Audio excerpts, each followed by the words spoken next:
allow children to educate themselves. I would argue that nobody really can educate somebody else. Education is something that people do for themselves. You can make people go through the steps of learning. You can make people memorize material for a test, but you can't make people incorporate ideas and knowledge and their own new ways of thinking. You can't do that. You have to allow them to do that. And that's really what self-directed education is. So on the handout, if you've got that in front of you, you'll see that I start off with talking about what I'm calling the educative instincts that underlie self-directed education. Perhaps a better term than instincts would be drives. These are innate drives, which are natural to all children. So there's really no mystery as to what these are if you think about it. The first one is curiosity. You know, Aristotle, at his very first sentence in his classic book Metaphysica, his classic work Metaphysica, treatise on the origin of knowledge, was human beings are naturally curious about things. You know, nothing could be truer. We are curious from the moment we're born until the moment we die. We want to know what's out there. We want to understand the world around us. You can't stop little children from learning about the world around them unless you lock them away in a closet. They are constantly exploring the world. They are constantly learning. There's research with newborn babies, just a few hours old, which shows in which, you know, their eyes have just been able to fixate. They can just begin to see their world around them. And you show them a particular pattern, and they look at that pattern. And now you show them a choice between that pattern and a new pattern. And what you find is they look more at the new pattern than at the old pattern. It's already as if, well, I kind of figured out what this one is. Now I want to look at this one and figure this one out. They are constantly being drawn to whatever is new and novel in their environment, and they want to understand it. Once children begin to move, why do they move? Why are they moving? What are they moving for? They're moving in order to explore. They're reaching everything they can possibly reach. They want to get their hands on it. At first, they want to get their mouths on it because we're all evolved from mammals, and mammals explore with their mouths. But we're the unique mammal with hands that explores with hands. So soon they're exploring with their hands. Whatever they can get on, they're squeezing it. They're maybe dropping it on the floor to see what happens. They're trying to figure out the world around them. And this curiosity does not stop as children get older unless we quell it. And unfortunately, the way we run our typical schools is to quell curiosity, quash it. Because what we're essentially saying in our typical schools is your questions, the things that you're curious about, don't really count. What matters is the questions of the curriculum. And 9 times out of 10, even the teacher, to be very honest, isn't interested in the questions of the curriculum. This is just the curriculum that's been imposed upon everybody. And you're supposed to learn that curriculum whether you're interested in it or not. And you learn that my interests don't count. My curiosity doesn't count. So the first thing about self-directed education is the child's curiosity has to be the motivating force. The second characteristic of children, which came about for the purpose and has been shaped for the purpose of education, is playfulness. Children's desire to play. Children are curious and they're playful. Curiosity is how children learn about the world. It's how they learn what's out there, what you can do with things. Play is how children acquire skills. There's really 2 aspects to education: knowledge and skills. Knowledge comes from curiosity. Skills come from play. Children naturally play at all of those kinds of activities that are important for them to become skilled at. All over the world, children play at those kinds of activities. Anthropologists, people who have studied children in various cultures, say there are certain universal ways that children play. And lo and behold, those universal ways map very clearly onto the things that children all over the world have to learn. Think about it. Think about the ways that children play when they are free to play as much as they want to play. They play at physical things. They play physically. They play vigorously and they chase one another around. They wrestle. They climb trees. They do all kinds of physically vigorous activities, and that's how they develop their bodies, and that's how they develop their heart and lungs. That's how they burn up calories. That's how they develop good muscles, strong bones. It's how they develop the kinds of skills that all mammals have to develop. All mammals play in these ways. All young mammals play in physical ways, and that's how they develop their physical bodies. We have physical bodies just like all other animals do. Children are not designed to run around a track or to lift weights or to do calisthenics or to do all those boring things. They're designed to chase one another around, laughing and screaming until their sides are splitting, and that's how they get in shape. And that's how all young mammals do. As part of this physical play, they play in risky ways. They do things that if we're watching, we're inclined to stop them from doing because it looks dangerous to us looking on at it. They climb trees higher than we might want them to climb. They jump off of cliffs. They dive off of cliffs into water if that's available. In modern cultures, they skateboard down banisters. They do all kinds of risky things. Why do they do that? Why didn't natural selection at least weed that out? You know, it turns out that other young mammals also play in risky ways. And so why? Why is that? Sometimes they hurt themselves playing this way. Occasionally, very occasionally, not very often, an animal or even a child will die playing in this way. So you would think natural selection might have weeded that out. Didn't weed it out because the advantage of such play greatly outweighs the slight disadvantage, the risks of serious injury. What is the advantage? This is how young mammals acquire courage. This is how our children acquire courage. One of the most important things that children develop, just like it's important for other animals, is the ability to feel fear and to feel confident in the face of fear, to feel like I can handle this. I can control myself while feeling some fear. And so that's what children are doing when they're climbing that tree higher than you might want them to climb, when they're jumping over a cliff and so on and so forth. They are titrating. They're feeling how much fear can I feel and yet feel in control of this. And by doing this, they are protecting themselves and their offspring in the long run. The child who does this, when faced with a real emergency, and we all face real emergencies at some point in our lives, is less likely to fall apart, less likely to have a panic attack, more likely to say at some level, I can handle this, I can do this, I've felt this kind of feeling of fear before and I have managed it. So we should not stop our children from playing in risky ways. Children play, so these are ways that we share of play that we share with all other mammals, but we also play in ways that are uniquely human because there are some skills that we humans have to develop that other animals don't have to develop. We are the animal with language. Well, how do children learn language? Nobody teaches children their native language. Nobody teaches. If we tried to teach children their native language, they wouldn't learn it. Children learn their native language on their own by paying attention, by practicing. The first cooing and babbling of a newborn infant is playful. It's always when the child is in a good mood and it's to play. They're playing with the sounds of the language that they hear around them. Their first words are never to ask for anything.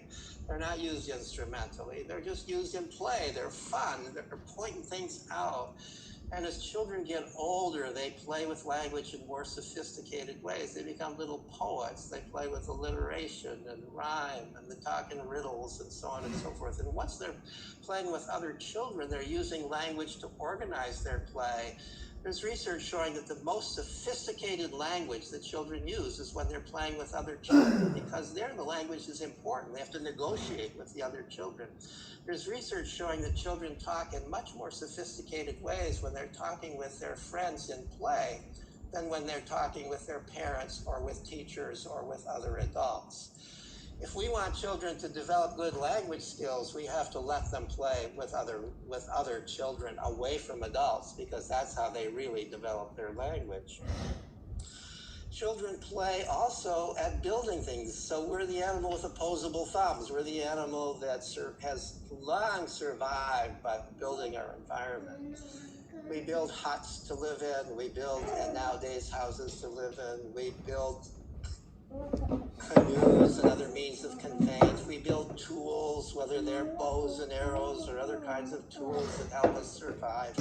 We've been doing this for over 1 million years. And so it's not surprising that children come into the world biologically designed to play at building things. This is called constructive play. What children build varies from culture to culture, but in every culture, when children are free to play, they play, among other ways, at building things, at constructive play. Children play also at, they play games with rules. We're the animal that has to live by rules. We can't just do what our instincts tell us to do. We can't just follow our impulses. We have to abide by certain social norms and rules. This is true of human beings in every single culture. It's part of human nature. We follow certain rules. We couldn't live as a human society if we didn't. So as a consequence of this, natural selection shaped in our children a tendency to play in rule-based ways. In fact, all play involves rules of some sort, at least implicit rules. All play is structured. There's no such thing as unstructured play, no matter what children are playing at. They're playing at something that has certain boundaries of what the activity is. Maybe they're making a sand castle. Well, they're making a sand castle. They're not just piling up sand randomly. There's rules in their head about what makes this a sand castle. Imagine children who are engaged in a rough and tumble play. They're play fighting. But what distinguishes a play fight from a real fight?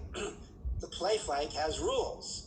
No kicking, no biting, no really hurting the other person. If you push the other person down, you have to push them on something soft, and so on and so forth. The rules don't have to be stated. Both children in this play fight, or all the children, if it's more than one, know implicitly that these are the rules. If you are the bigger and stronger of the two, you have to have self-handicap in some way. Even this kind of wild-looking play is an exercise in rule following, because if you violate the rule, the play ends. The play ends. If you continuously violate the rule, the other person will say, hey, you know, that really hurt. This is over. I'm not going to play with you anymore.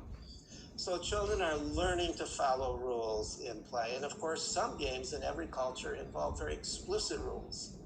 In modern cultures, these rules might be written down, but more often they're passed verbally from one group of children to the next. And so when children are playing, they're paying attention to rules, they're learning how to follow rules. We are the animal that's capable of imagination. Imagination is what separates our thinking ability from that of other animals. We are able to think of things that are not actually physically present in front of us. That enables us to think about yesterday or about tomorrow, which hasn't happened yet.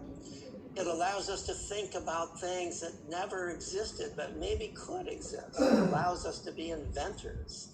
This is the fundamental characteristic of what we call hypothetical reasoning, the highest level of human reasoning, hypothetical reasoning, thinking about things that aren't there.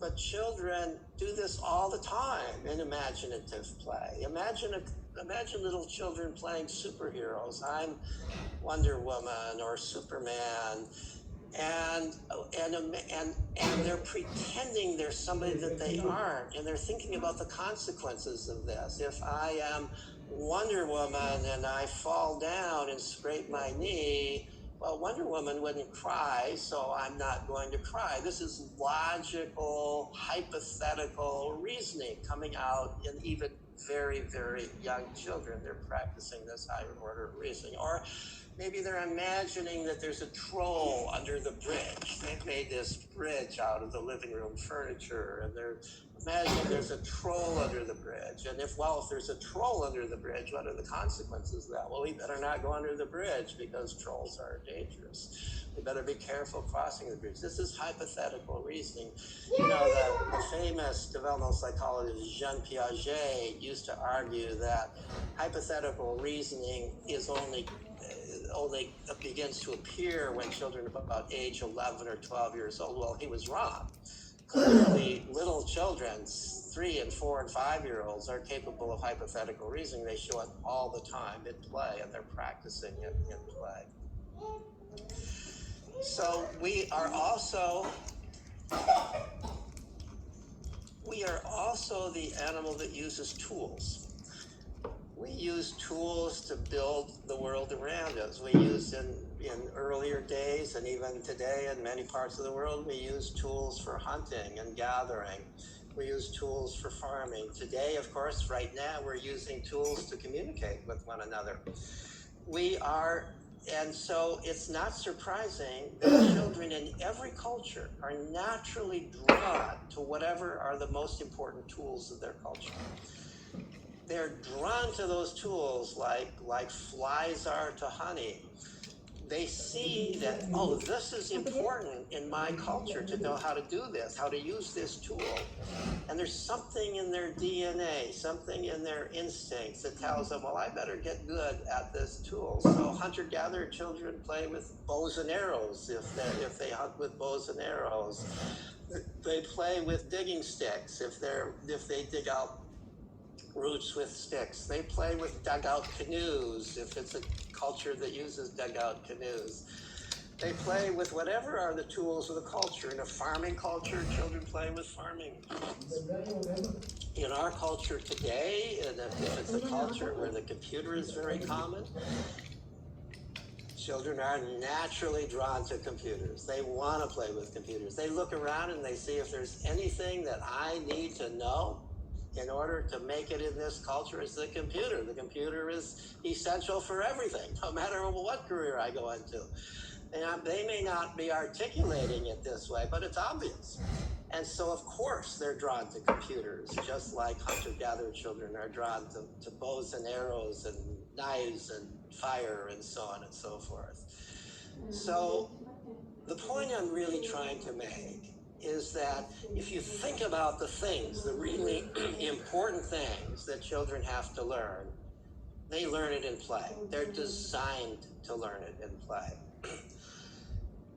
The most important thing, I would argue, that children have to learn is how to get along with other people. We are naturally social creatures. We can't survive alone as islands. We depend for our survival on our ability to cooperate and help and be helped by other people. This has been true probably for at least 1 million years and longer in human evolution. So the most important thing that children have to learn is how to get along with other people. And so it's no surprise that everywhere in the world, almost more than anything else, children want to play with other children. They want to play with other children away from adults, where adults are not interfering, where adults are not solving their problems for them, because natural selection has endowed them with the drive to play in this way, because that's how they learn, to get along with other children, to get along with peers, without some authority figure stepping in and solving the problems for them. That's the most important skill that we learn. You can't have a good marriage if you can't get along with somebody on an equal basis. You can't have real friends if you can't do that. You can't have good work partners if you can't do that. And so children are practicing this skill all the time when they're playing with other children. Watch children playing together. They are constantly negotiating. They get into arguments, but then they have to solve the arguments. They may even squabble a little bit, but they have to figure out how to get over that squabbling because they want to play, and these other things ruin the play. And so this is how children learn to get along with other children. It's interesting that other social animals also want to play socially, and they learn social skills through play as well. So all of the basic things that human beings have to learn everywhere are practiced in play. But they're only can be practiced in play if we give them lots of time to play. Clearly, this is a lot of stuff to learn. They can't learn this in an hour a day of play. They can't learn it in 2 hours a day of play. They need lots of play. They should be playing more than anything else. They should be spending much more time in play than they are in school, unless school itself is an opportunity for this kind of play. So the third characteristic of children that I've listed on your handout is sociability. So I've already talked about how humans are naturally social and want to play socially because we are social. But there's another aspect to children's sociability that I want to emphasize that has to do with their education. Children want to know what other people know. They pay attention. They're curious about everything, but they're especially curious about people. They're especially curious about what other people know. They want to know what you know. If you're their mom or dad, they don't want you to teach them, though. Nobody likes to be taught. They just want to watch you. They want to listen to you. They want to overhear you.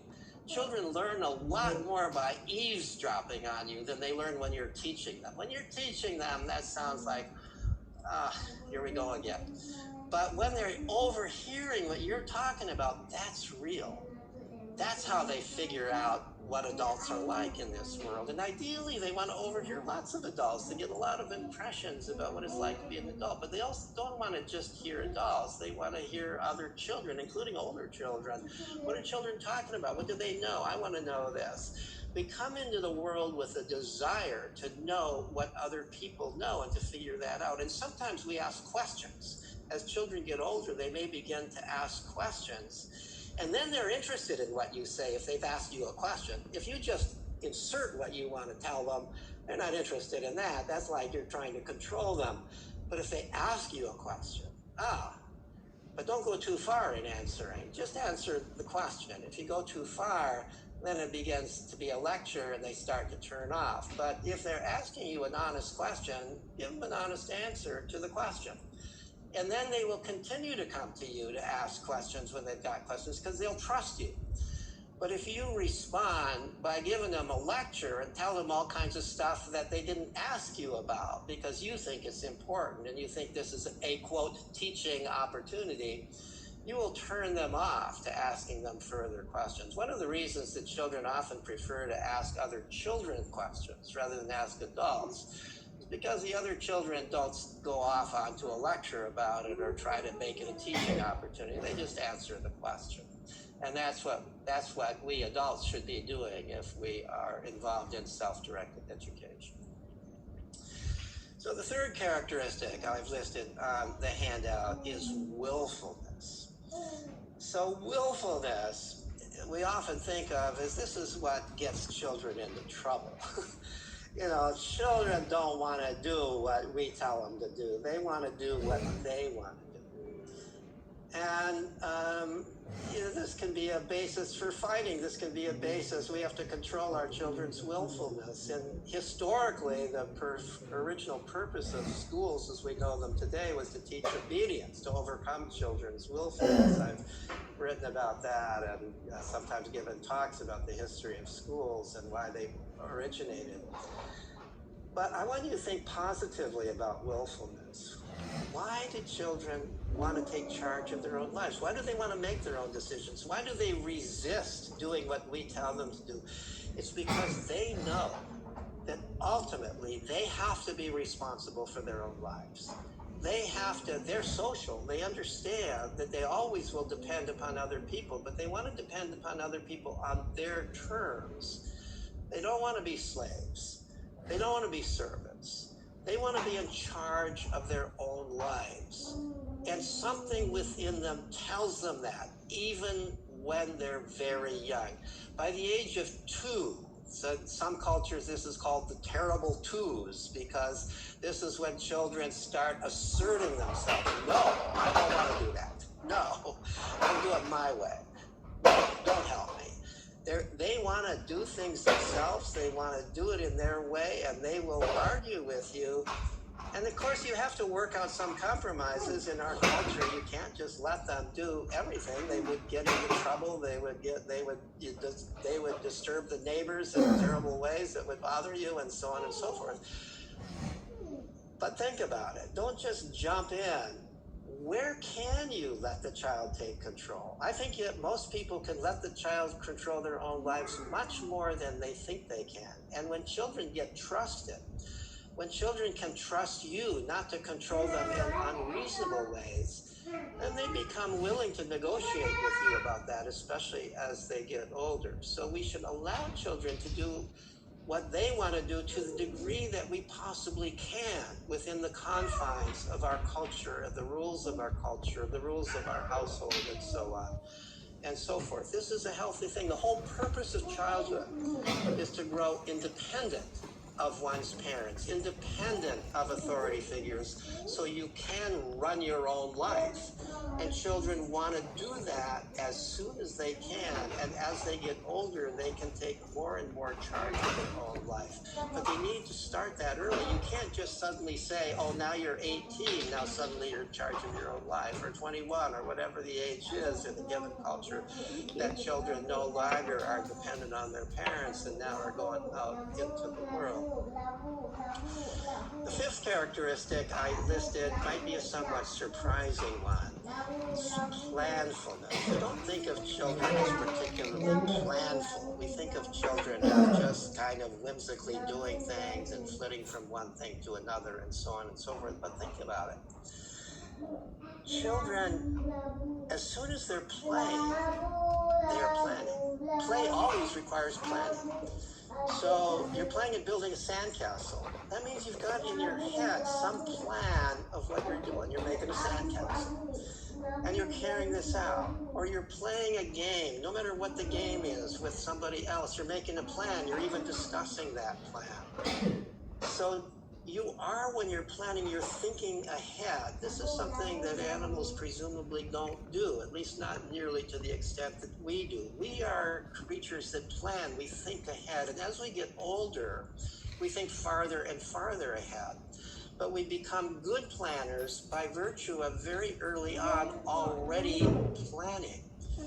If we take children's planning ability away from them because we plan everything for them, we lay out their schedule, we tell them what they have to do right now, and the next hour, and the next day, and the next week, then they lose the ability to plan. They forget that I'm in charge of my life and I need to plan for my life.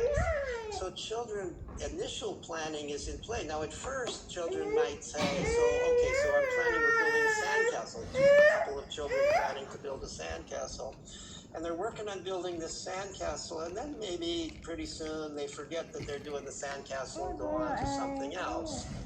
But as children get older, they're less and less likely to forget. They persist, and they might even at some age say, okay, tomorrow we're going to come back and we're going to build even a better sandcastle. So now already they're planning for tomorrow. Maybe they will forget that by tomorrow, but maybe they will remember. And as children get older, they're more and more likely to remember their plans. So these are the characteristics that children bring naturally into the world and that allows them to educate themselves. So now I want to move on to B on your handout. And what I'm going to do for the rest of this talk, or most of the rest of this talk, is talk about how self-directed education works in various settings. And I'm going to start by talking about self-directed education in hunter-gatherer cultures. because we were hunter-gatherers for almost all of our existence. It's only the last only the last 10,000 years that we've had agriculture in any part of the world. So we were hunter-gatherers throughout our biological evolution. All of these instincts, self-educative instincts, developed when we were hunter-gatherers.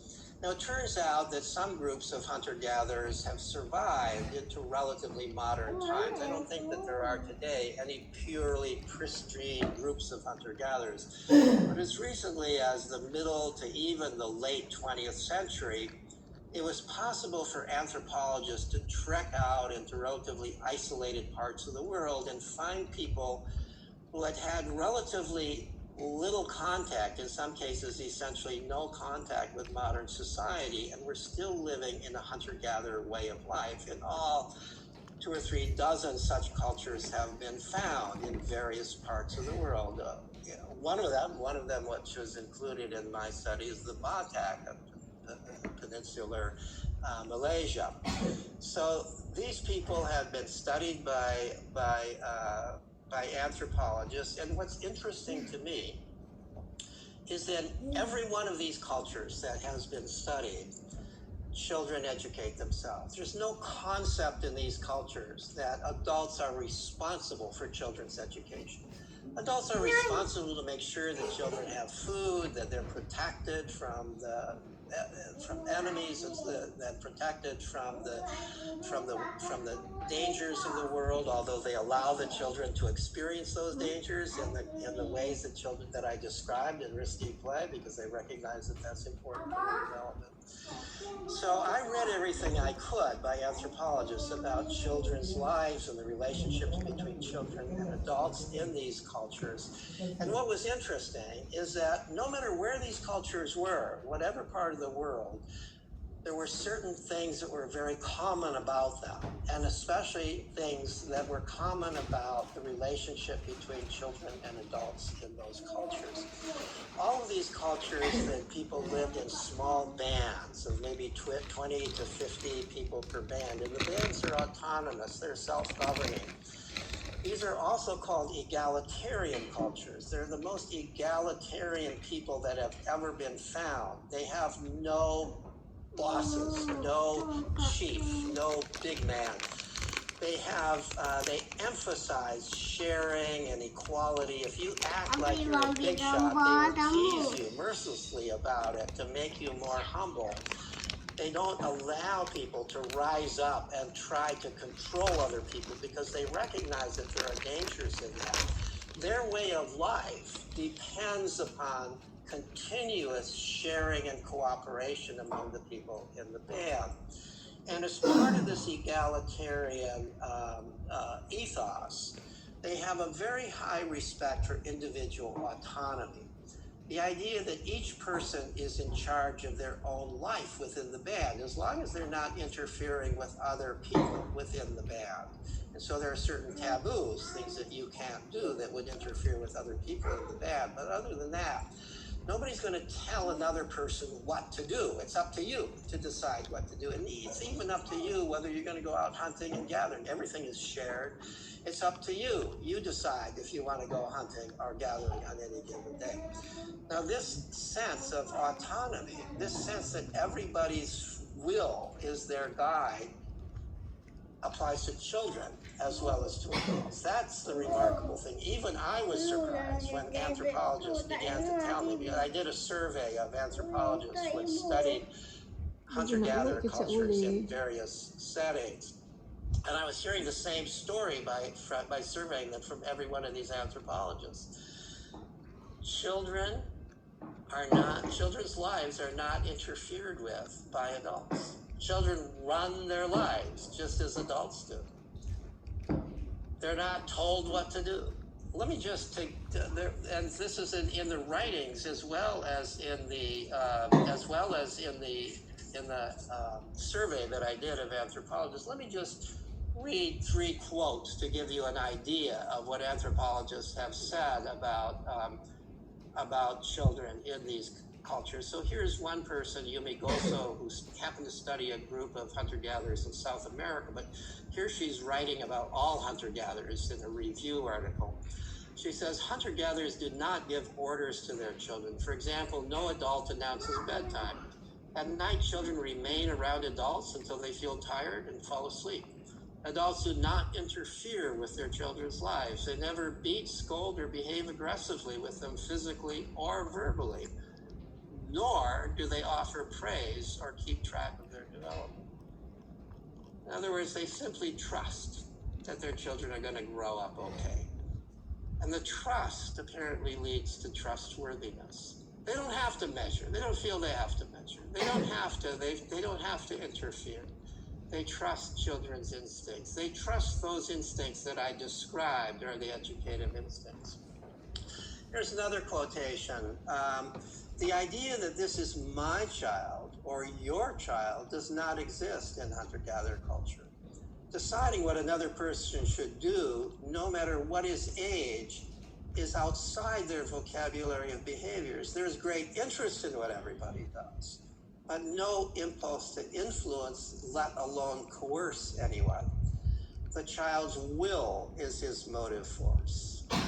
They respected this intrinsic drive to take charge of your own life. They recognized how important this is to the child's development. And then here's another example that shows how they allow children to play in risky ways. Infants and young children are allowed to explore their environments to the limits of their physical capacities and with minimal interference from adults. Thus, if a child picks up a hazardous object, parents generally leave it to explore the dangers on its own. The child is presumed to know what it is doing. I've seen slides of toddlers, probably around 2 years old, playing with bows and arrows, playing with knives, playing with fire. Adults sitting back in the background, paying no attention to this, allowing this to happen. I asked an anthropologist, well, why do they allow their children to play with these dangerous things? These are little children. Don't they sometimes hurt themselves with these? And they say, yeah, they do. But these are not things they can kill themselves with. The poison darts, they're kept way up high in a tree where no little children can get to them. That could kill them. But playing with fire, you could burn yourself, but you recover. Playing with a knife, you could cut yourself, but you'll recover.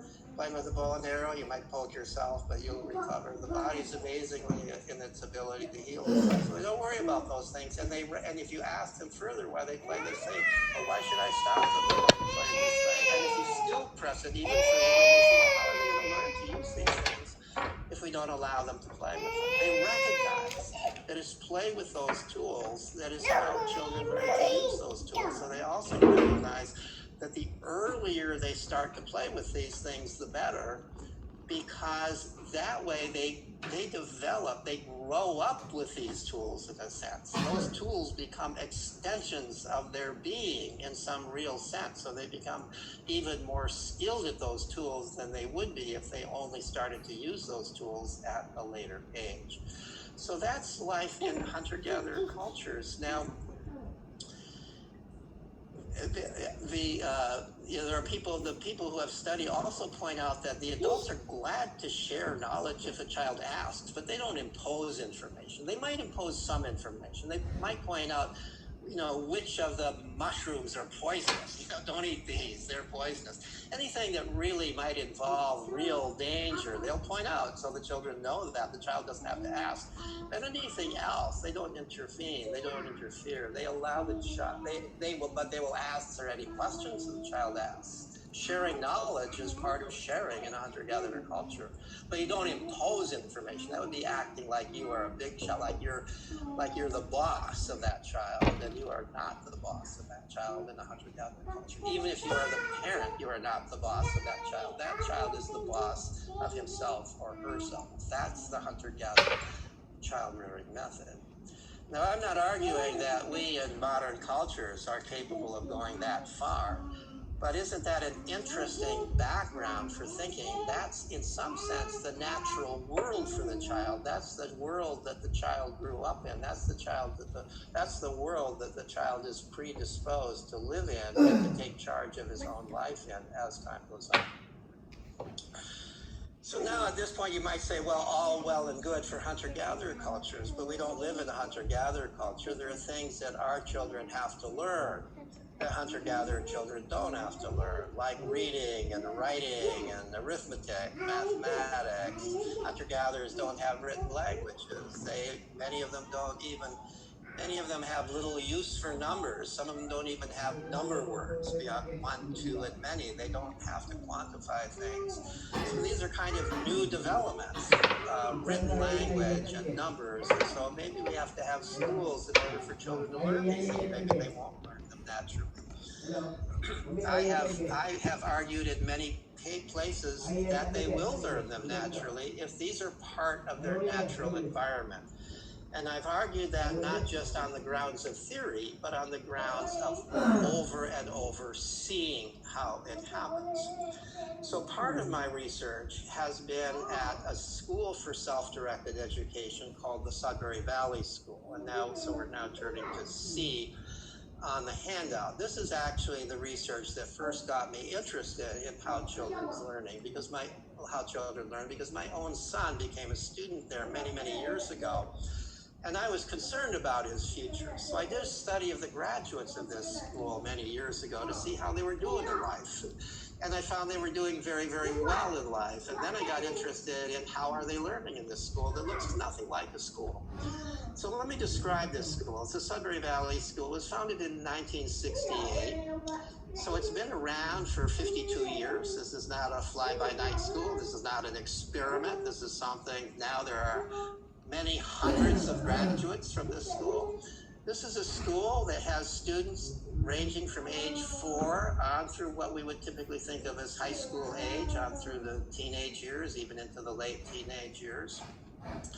The school doesn't segregate children by age. They can all mix together. They all play together, just as children in the hunter-gatherer culture play together. They don't segregate by age.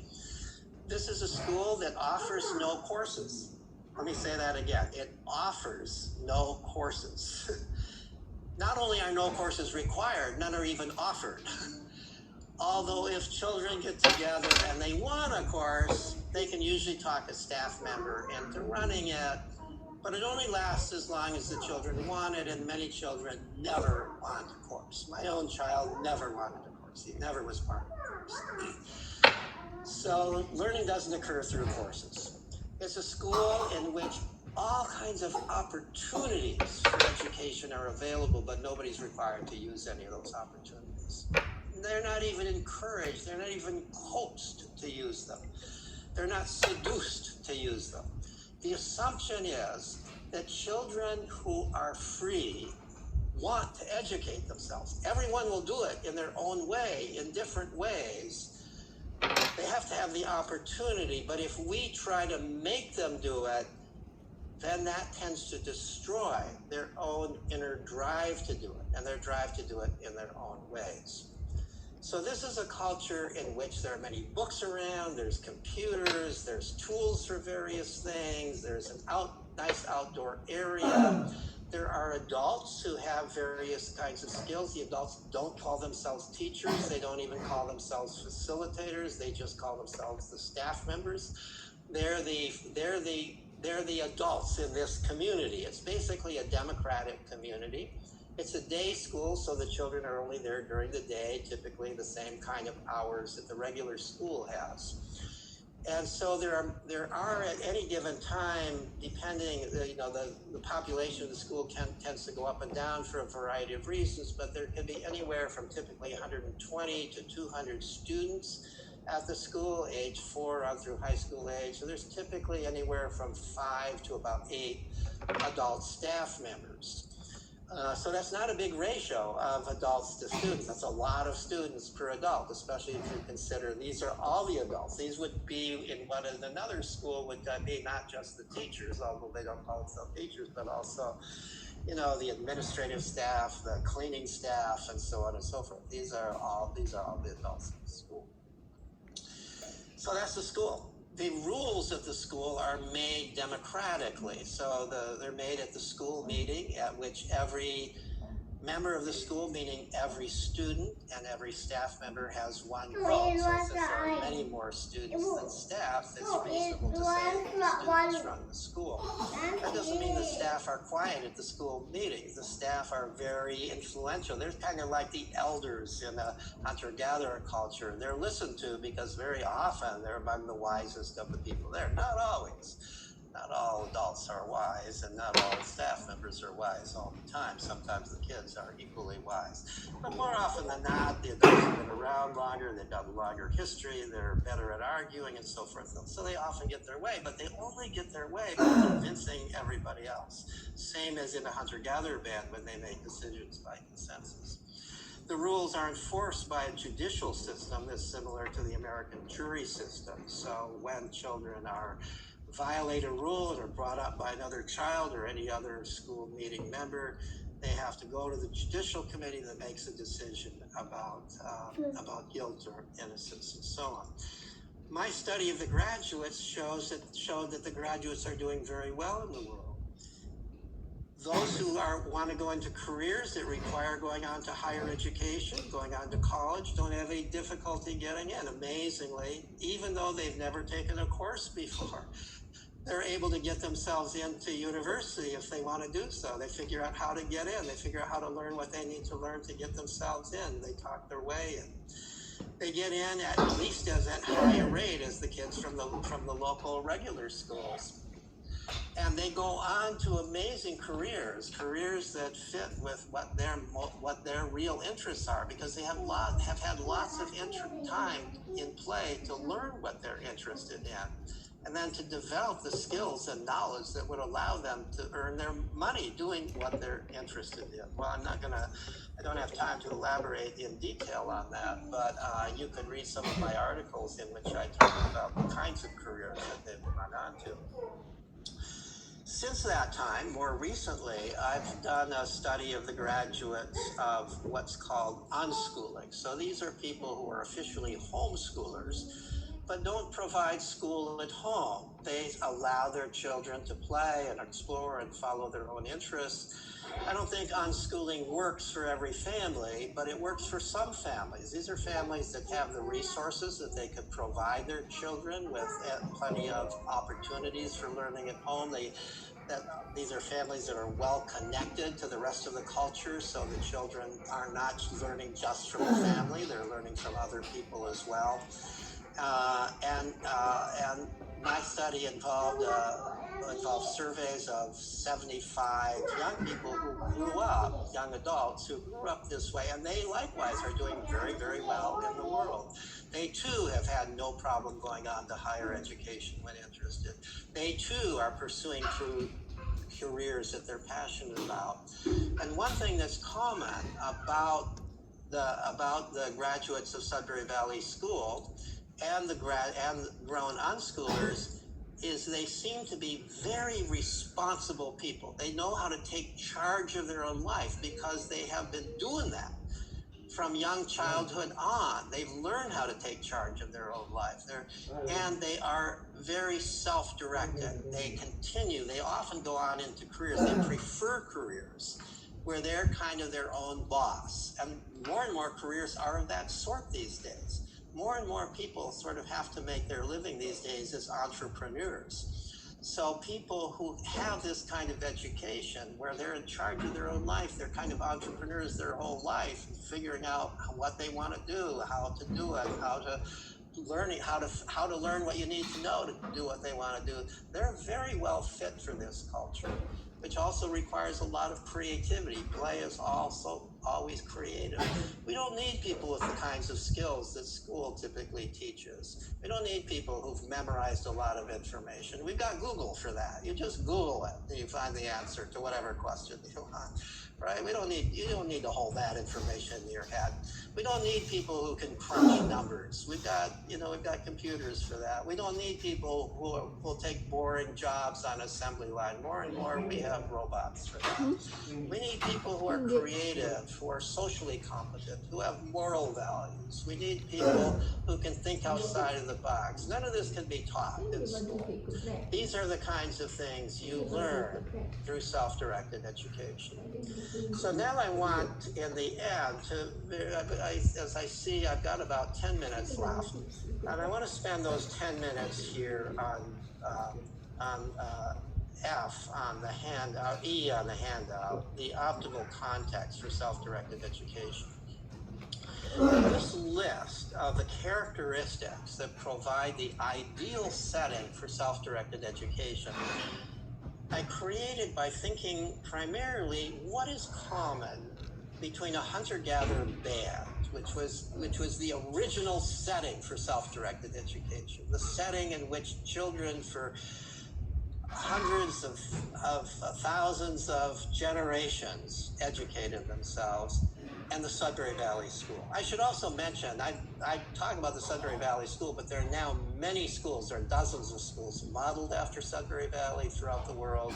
There are schools also, there's a whole set of schools called Agile Learning Centers, which are similar. So although Sudbury Valley is my model, it's the oldest of such schools that is clearly a democratic school, although Summerhill in England, you could say, is an older school, which also has many of these characteristics.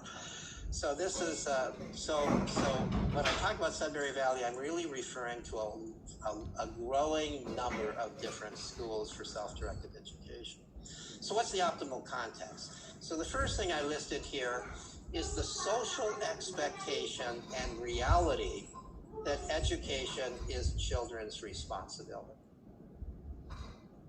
Children come into the world believing it's their responsibility, but we can take that belief away from them if we assume the responsibility. If we tell them that the way you become educated is by doing what I tell you to do, and what you want to do is a waste of time, we can more or less talk them out of the idea that they're in charge of their own education. So a school like Sudbury Valley does not suppress children's desire to take charge of their own education.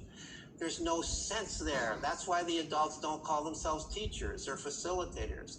They're not responsible. If I'm an adult there, I'm not responsible for your education.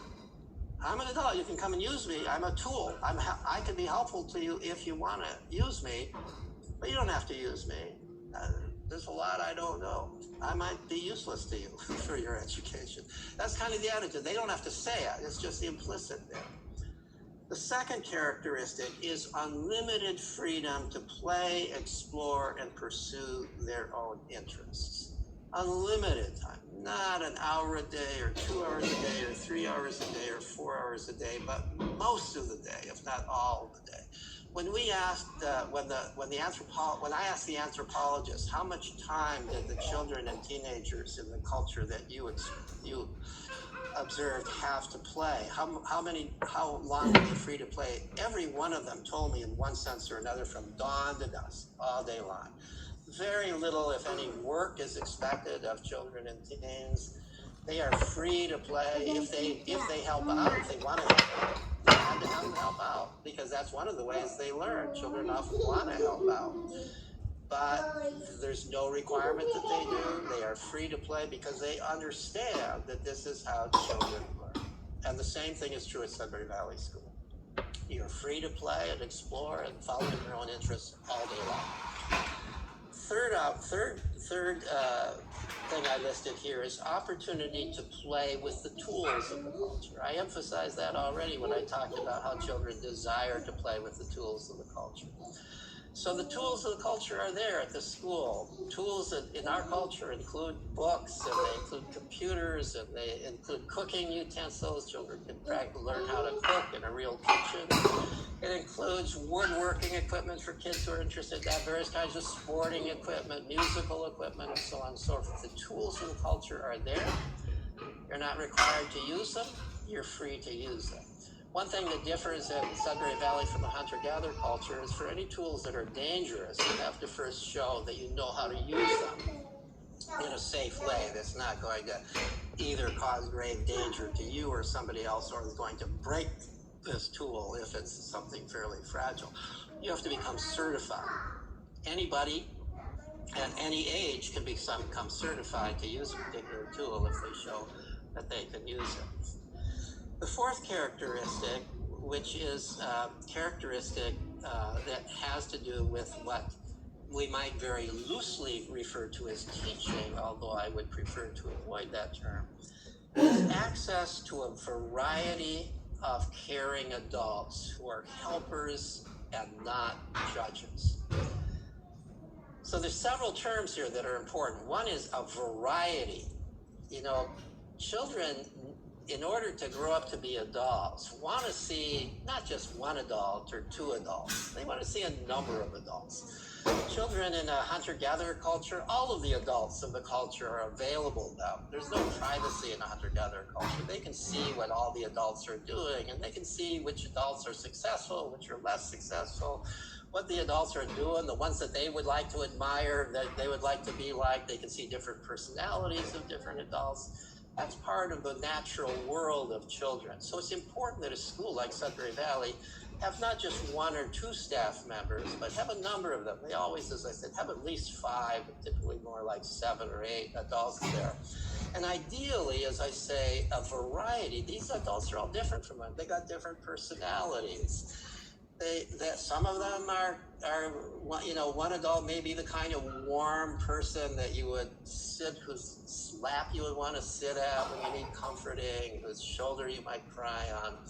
Another adult might not be that kind of person. You wouldn't go to that person, but maybe you would go to that person if you're aching for a political argument. So having different adults with different abilities, children are very good at figuring out which adults have which characteristics and which one to go to for their needs.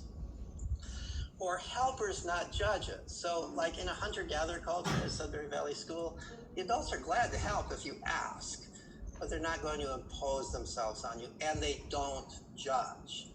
That's extremely important. They're not measuring what you're learning. They're not evaluating you. They're not deciding if you pass or fail. There's no such thing as passing or failing at a Sudbury school. They're not testing you. There isn't. And the reason for that, the reason they avoid that is because if you are somebody's judge, you can't have a fully authentic, honest relationship with that person, or that person can't have a fully authentic, honest relationship with you. They're going to be on some kind of impression management mode with you. They're not going to be willing and able and free to talk about their weaknesses and their lacks in front of you. They're not going to be able to be fully honest. And the adults want and need to have a fully honest relationship with the child, and that gets destroyed if you're the child's judge. Moreover, within self-directed education, how do you judge? Everybody's on a different track. Everybody's pursuing this track. There's no expectation that everybody should be learning the same thing, and certainly no expectation everybody should be learning the same thing at the same time.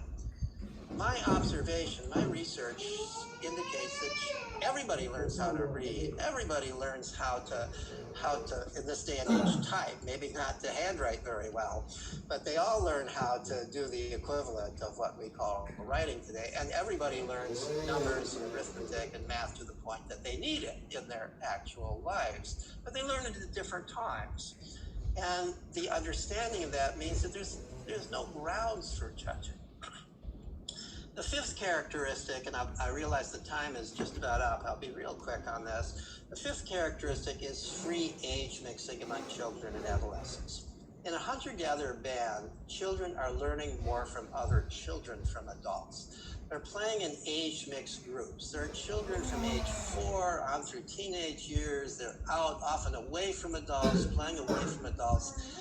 And the younger children are constantly learning from the older children. They're learning by observing what the older children do and wanting to do that too. When they're playing together, the older children are boosting the younger ones up to higher levels of activity. And this same thing occurs at Sudbury Valley School. I've observed over and over again young children learning to read because they're playing games that involve reading with older children who already know how to read. And in the process of these games, the older children are teaching them how to read, not because they think they're teaching them how to read, but just because they have to do this to play the game. Or they're teaching them how to add up scores, or they're teaching them in the kitchen how to cut a recipe in half, and so on and so forth. So younger children benefit in that kind of way. Older children also benefit because they're learning to be nurturing and caregivers. They're gaining a sense of their own maturity. And they're also inspired by the energy and the creativity of the younger children. So they maintain more energy and creativity than teenagers normally would if they were just isolated and segregated away from young children with other teenagers. So age mixing is a key. The founder of Sudbury Valley School has often said that the school would not work if everybody in the school were the same age, or even if they were all within 2 or 3 years of the same age. It works because of age mixing, and my research suggests that that is very, very true. Children have the most to learn from those children who are considerably older or considerably younger than themselves. The least to learn from those who are the same age as themselves. And then the sixth characteristic I listed is immersion in a stable, moral, and caring community. And a community in which they have some voice, some real voice. At Sudbury Valley, this is taken all the way out to they make the rules of the school. They even hire and fire the staff at the school. Every staff member has to come up for re-election every year. Nobody has more than 1 year. And to become a staff member, the minimum requirement is that the majority of the students as well as the staff want you to stay on the next year. So even the choice of adult staff, these students have a choice at that school. This is not true at every democratic school, but it is something that's been going on now for 52 years at Sudbury Valley, and I think it's part of why they have such a wonderful, excellent staff. Children are very good at knowing who's helpful to them and who is not helpful to them. And so they're very good at choosing and supporting those staff members who stay on from year to year to year. So I'm going to bring it to, and the other thing about it being growing up in a community is that you're gaining a sense not just of responsibility for yourself. You're gaining a sense of responsibility to the community that I am part of. You're learning not just for your own self-advancement. You're learning because you know that you're part of a community. You care about this school. You care about this band, if you're a hunter-gatherer, that you're living in and going to be living in for a long time. And so you're thinking socially and not just selfishly. So that's why I think that being part of a community where children have real influence and are really part of that community is an important aspect of any setting for self-directed education. And now I've realized I've gone 3 minutes beyond the time, and so I'm going to bring it to a close. And thank you all very, very much for your kind attention. Thank you, Peter. Of course, I definitely, from my point of view, I can't get enough of what you're saying. It's just like, oh, I would like you to continue. But of course, I understand, I'm sure you have your schedule as well. But just a quick one. Do you have some time for at least one question, or would you prefer? Sure, I have plenty of time. I think it's at your end where you've got some constraints because of your schedule. So. Oh no, we have supposedly we're supposed to have a 10 minutes break before 9:10 is where Jay and Clemens will come in. So if you have time, you're more than welcome to hang around the room with us. Okay, glad to do that. All right, that's great. Okay, so there's this one question. It's by Noor Hafiza. She wanted to know, her question for you is, my question for you today is, how do you see children with difficulties adapting and being accepted in self-directed learning? Can you share your views about ADHD in particular? Okay, so let me start with ADHD. It turns out that quite a number of the children who go to Sudbury Valley School were diagnosed with ADHD when they were in public school. That's also true for a fair number of young people who enter into unschooling. It's not uncommon that in the United States, where ADHD is diagnosed so frequently, that the parents disagree with the diagnosis, or they're not willing to give the child the powerful drugs that the school wants them to take, which will keep them from being disruptive in the classroom. And so there are quite a number of children. Now, there's no official way of knowing based on school records, because the Sudbury Valley doesn't keep records. They're not interested in those kinds of diagnoses. They just don't keep those records. Even if the school that the child is coming from sends it, they throw it away. They don't want to know. They just want to know who this child is based on their observation of the child and the child. So, but I did a study through my blog. I have a blog on Psychology Today called Freedom to Learn. And many of the people who follow this blog are people whose children are involved in self-directed education, going to schools like Sudbury Valley or doing unschooling. And so I asked this question: do you have a child who was diagnosed with ADHD, and then you took the child out of school, either for a school like Sudbury Valley or for unschooling? And if so, please write to me and tell me what happened as a result. How did the child work? How did that work out? And I got you can find that blog. I have a number of blog posts on ADHD, and one of them is about that research. It's sort of informal research. It's not the most scientific of studies because it was self-selected group and so on. But what I found is, in the great majority of cases, what the parents said is, once the child was out of regular school, it's not that the ADHD symptoms went away. This child remains to be still kind of an impulsive kid, kind of an energetic kid, kind of a kid who goes from one thing to another, but it's now not a problem. It's now not the problem it was before. This was a problem in school because he couldn't sit in school and do the stuff that the teacher wanted him to do. But this child has no problem learning on his own. And in fact, staff members at Sudbury Valley School tell me that, if anything, some of these kids who they know had this diagnosis, or the kid says he had this diagnosis, they're the most focused when they're focusing on what they're interested in. In fact, one of the problems they have in school, the kids have in school, is because they're so interested in what they want to do that they're not willing to do what the teacher wants them to do. And that, of course, gets them into trouble in school. But it doesn't get them into trouble in self-directed education. That's an advantage in self-directed education.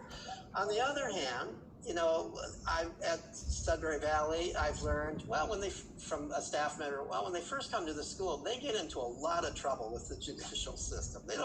They keep breaking the rules, and they get brought up over and over again. But over time, in this setting, they learn that they have to follow the rules. No, you can't be noisy in the quiet room. You have to, if you take toys out, you've got to put them away. They learn you have to do that. And why do they learn it? They learn it because their own peers are telling them you have to do this. These are the rules of this school.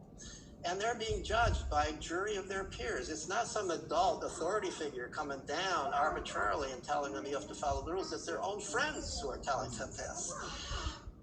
So that's what happens with ADHD. Now, another problem is that sometimes a kid will come in, oftentimes as a teenager, who's very rebellious. They're very cynical about the world, and they don't take the rules of the school seriously. They come in and they flout the rules. They maybe even think they can use alcohol on campus, which of course is not only against the school rules, it's against state rules. The school could be closed if kids were using alcohol or illegal drugs on campus. They get told very clearly by the other kids who care about the maintenance of the school, you cannot do that here. They tell them over and over, you cannot do that here. And that's a powerful influence, and most kids get brought around that way. Peer pressure brings them around much more effectively than adult control would bring them around. Sometimes it doesn't work. Sometimes there'll be a kid who just refuses to follow the rules. It's always sad when that occurs, because there's always the feeling this school could help this kid, but this kid has to be willing to do his share to follow the rules. Otherwise, that child is destroying things for everybody else. It becomes all about this person, and then everybody else's experience in the school gets diminished. So what happens in that case is first there will be a suspension. The school meeting will decide, we have to suspend this child, maybe 2 weeks away from the school. And if this person comes back and says, I now understand I have to follow the rules, we'll give him another chance. If he doesn't come back saying, I now understand that, we won't. Then he's gone. If he comes back saying, you're not ready to follow the rules, but he doesn't follow the rules again, he may be out for good. Occasionally, a student simply will not adapt, for whatever reason, to living and accepting the democratic rules of the school, and that student would be destroying things for everything else, and the only way the school can survive and be a good place for everybody else is to say that student can't be here as a student. It doesn't happen very often, but it does happen. Thank you so much, Peter. I do realize that JN is captured. Of course, thank you so much, Peter. Please feel free to hang around, chill among us. This is a pretty open session, and there's also some questions in the chat box which you can look through, or if you would like, we can definitely email it to you. All right. Very nice to meet you all. Bye bye. Thank you.